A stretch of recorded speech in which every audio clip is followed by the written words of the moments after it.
back. It's Rebecca with BexxFineArt. So happy to have you all here.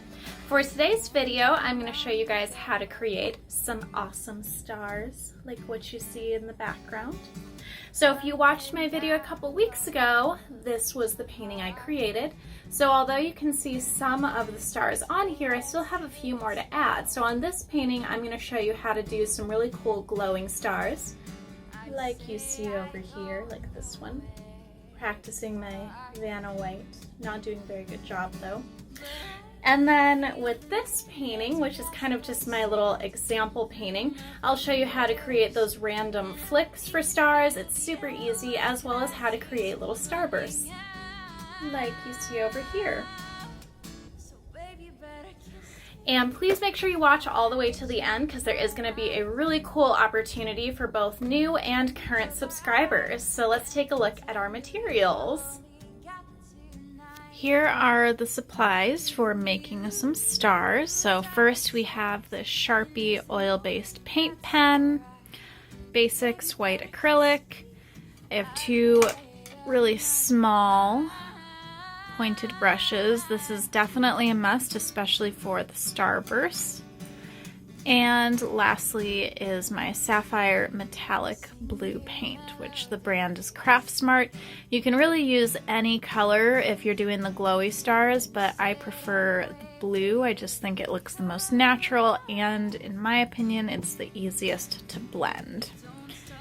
And lastly, which I almost forgot to include, is you will want a bigger brush for doing the splatters. So this is my favorite splattering paintbrush, so I'll include that in the materials as well.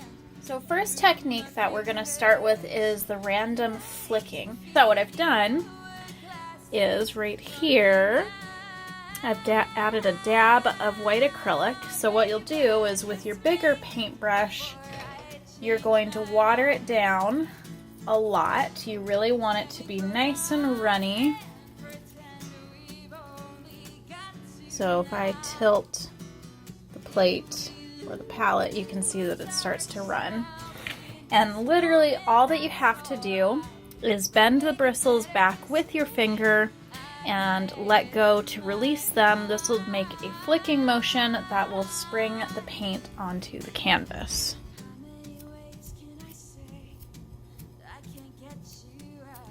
Some people think that you need to do this throwback motion with the brush, and really all that does is it just gets paint everywhere. So if you want a more concentrated area of stars, then put the paintbrush a little bit closer to the canvas, focus it there. If you want them to be more random and spread out, then hold the brush further away from the canvas. So after I do the random flicking with the big brush, usually what I'll do is I'll take the paint pen and I'll go in and just add some bigger stars just to give it some variety, because you'll notice when you look at this that the stars are kind of all the same size. I mean, there's some variety, but there's not a lot. So this is really easy because you can just dot the bigger stars wherever you want. This is just a really nice finishing tool. You absolutely don't have to have a paint pen. This one I've used quite a lot, so you'll notice that the white isn't quite as thick as the regular paint, so I do have to do a few layers of it. Alright, so now we're going to add some starbursts to this. So for the starburst, you definitely have to have a nice, small, skinny brush. This is mandatory, otherwise you will not get the same effect. And what you'll want to do is take just a little bit of paint off to the side, water it down just slightly. You don't need it to be as runny as when you were flicking. And then decide the area in which you'd like some starbursts. So what I'm going to do is just very lightly, I am hardly pressing the brush down at all, is I'm going to make a cross. And ideally you want the top and the bottom to be nice and pointed. So now we'll go across the middle Same thing. Again, I'm barely pressing the paintbrush down at all. And then I try to get the ends to flick out a little bit. Now you can leave it like this. I personally don't think it looks finished, so what I'll do is then I make 2 more lines that go across the middle. These are going to be shorter though. So they'll probably be about half the size as the original 2.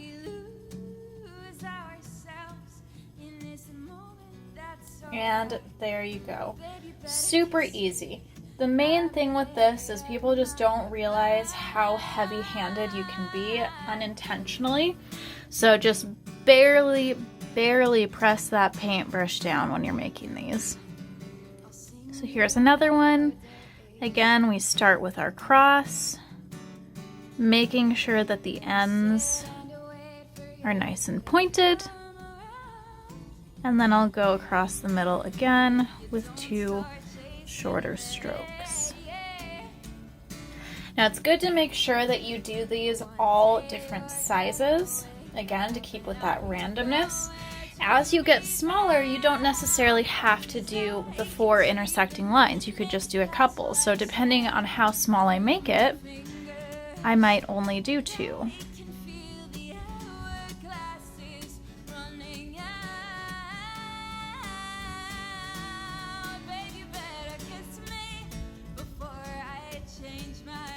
Find that the smaller ones are definitely a little bit harder to do, especially harder to get those lines to be nice and skinny. So I'm just going to add a few more to this, and then on my other painting I'll show you guys how to do those glowing stars.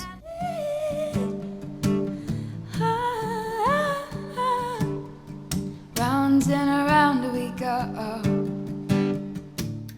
So for these glowy stars, I'm still going to be using that small brush and white paint. And first what I usually like to do is just kind of outline where I want those stars to be. So I'm going to make some slightly bigger circles in white paint.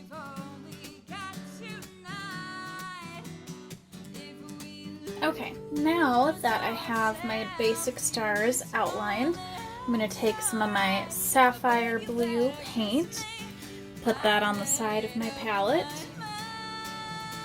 and I'm not going to rinse the brush, so I'm going to keep it a little bit dirty. I might just wipe off a little bit of that excess white, and what I'll do first is I will just mix that blue into the white.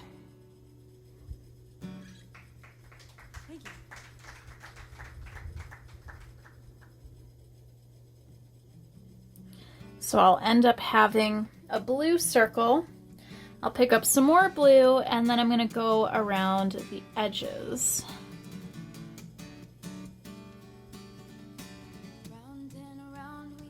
And I will zoom in on this next star, that way you guys can see it better. So if you can see, I'm making the edges a nice darker blue, and I'm dragging that paint out. So I'm trying to get it to run out on the brush to get a nice faded edge. So once I have this blue circle, I'll go back in with my white, again not rinsing the brush, and I'm gonna swirl it back in.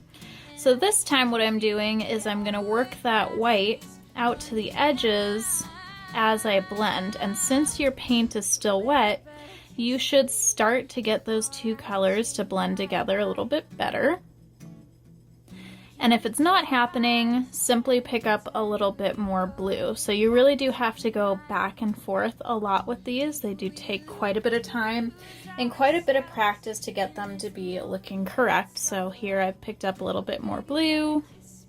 I'm starting at the edges first with the blue, working my way in. And so you can see that this whole circle has now lightened up. So what I'm going to do at this point, because that's starting to happen, is I will rinse the brush off. And then I'll go back to my white. Repeat that same process, so starting in the center. Oh no!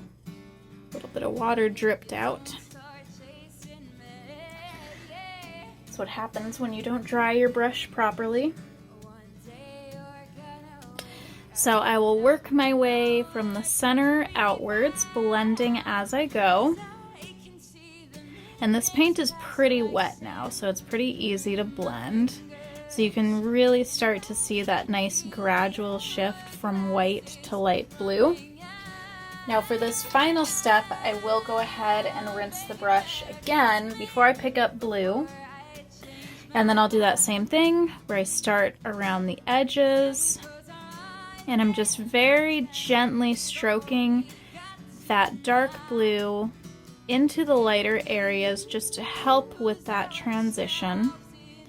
Your goal is to get each color to blend together. You don't want it to look like a target. So I feel like I've achieved that, so now I'll go back to the edges with the dark blue and I'll just recreate that nice faded look that makes the star appear like it's glowing a little bit more. You definitely have to do more than one of these. It's taken me a lot of time to really get them to look nice, so don't feel bad if your first few don't look the greatest, because it's taken a while to perfect. Alright, so you see that I've zoomed in now, so I'm going to do that exact same process with the star right next to it, so that way you guys can see it a little bit better.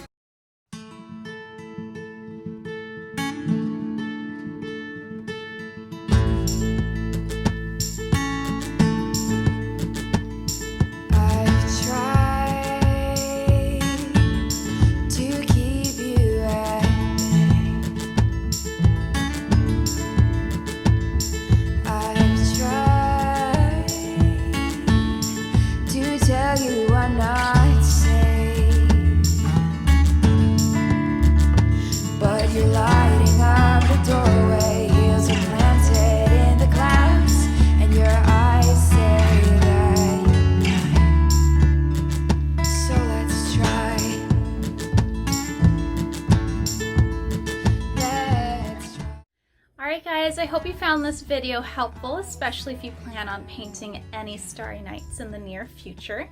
Now to get into what I have for all of you guys, I really wanted to express my gratitude and thank all of you for your support with my channel.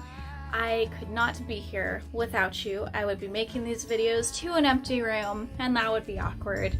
So thank you guys. What I'm doing for you is giving everybody the opportunity to get one of these awesome stickers. These are my two most popular paintings. So if you are new to the channel, this is your first time watching. First of all, thank you so much. I hope you enjoyed it.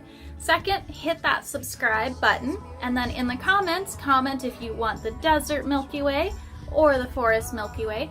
Also leave me your email. I will then email you to get your mailing address and get these sent out to you. Totally free, but I do need that mailing address in order for you to get your sticker. If you're under 18, make sure that you have your parents' permission before you do so. If you're already a subscriber because you're awesome, all you have to do is share this video on either Facebook or Instagram, tag me at BexxFineArt, and I'll do that whole thing I just said. I'll message you, get your mailing address, get these sent off to you totally free. They are printed on sticker vinyl, so they're waterproof. They can go on your Hydro Flask, your laptop, your car, your face, whatever you want. I have an example of a different sticker that I put on my original Hydro Flask. So here it is, yoga sticker. This offer is only good until August 28th, so make sure that you get those things done before then and I will get those stickers sent out to you guys. Alright, thank you all for watching and I will see you next time.